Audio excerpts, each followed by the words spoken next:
Ahojte, volám sa Martin Mikuš, pôsobím ako gemológ, alebo inak povedané znalec v oblasti drahých kameňov a v dnešnom videu vám prezradím, čo to gemológia vlastne je.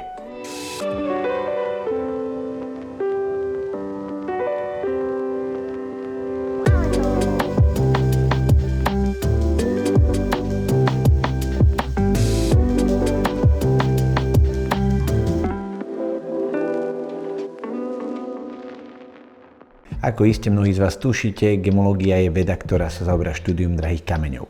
Je to teda prírodná veda, konkrétne odnož mineralógie, ktorej úlohou je predovšetkým identifikácia jednotlivých drahých kameňov a ich následná kvalitatívna analýza. Cieľom týchto procesov je triedenie drahých kameňov ako podklad pre stanovenie ich hodnoty. Gemológia je pomerne mladou vedou, ktorá vznikla aplikovaním poznatkov mineralógie do oblasti drahých kameňov. Často sa preto označuje ako aplikovaná mineralógia. Od mineralógie ju však odlišuje nielen špecifický predmet skúmania, ale aj dôvod jej vzniku. Väčšina vedných odborov totiž vznikala v dávnej minulosti ako dôsledok túžby po poznaní, no gemológia vznikla na odlišných základoch. Jej pôvod je skôr ekonomický. Pre lepšie pochopenie týchto súvislostí je dôležité porozumieť okolnostiam, za ktorých sa začal vyvíjať tento vedný odbor. Bolo to niekedy na prelome 19. a 20. storočia, kedy došlo k objaveniu prvých významných ložísk diamantov v Južnej Afrike. Tie navždy zmenili tvár nielen obchodu s drahými kameňmi, ale aj celý klenotnícky priemysel. Spolu s narastajúcou produkciou diamantov sa začala formovať aj potreba ich systémového triedenia a hodnotenia. Diamanty jednoducho nie sú všetky rovnaké, nie sú rovnako veľké ani rovnako atraktívne.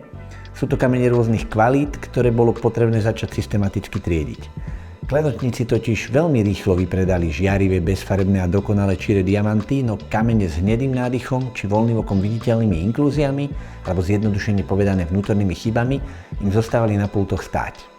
Potrebu vzniku nových pravidiel si v týchto podmienkach uvedomil už v podstate každý a preto v roku 1908 Národná asociácia klenotníkov Veľkej Británie založila za týmto účelom gemologický výbor.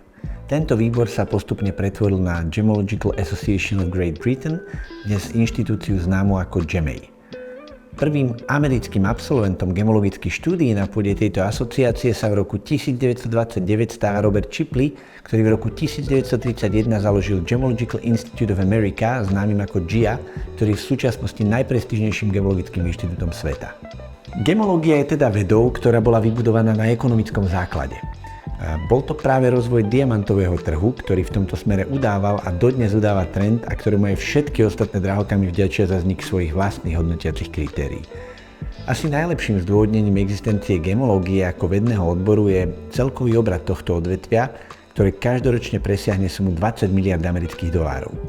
Zaujímavosťou je, že táto suma zodpovedá množstvu každoročne vyťaženej diamantovej suroviny v objeme približne 150 miliónov karátov, ktoré by sa dali uložiť do maličkej miestnosti o pôdoryse približne 4 m štvorcové s výškou stropu 2,5 metra.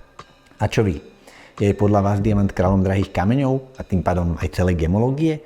Alebo máte iného favorita? Napíšte nám do komentárov, nezabudnite dať subscribe na odber nášho kanála a teším sa na vás pri niektorom z ďalších videí.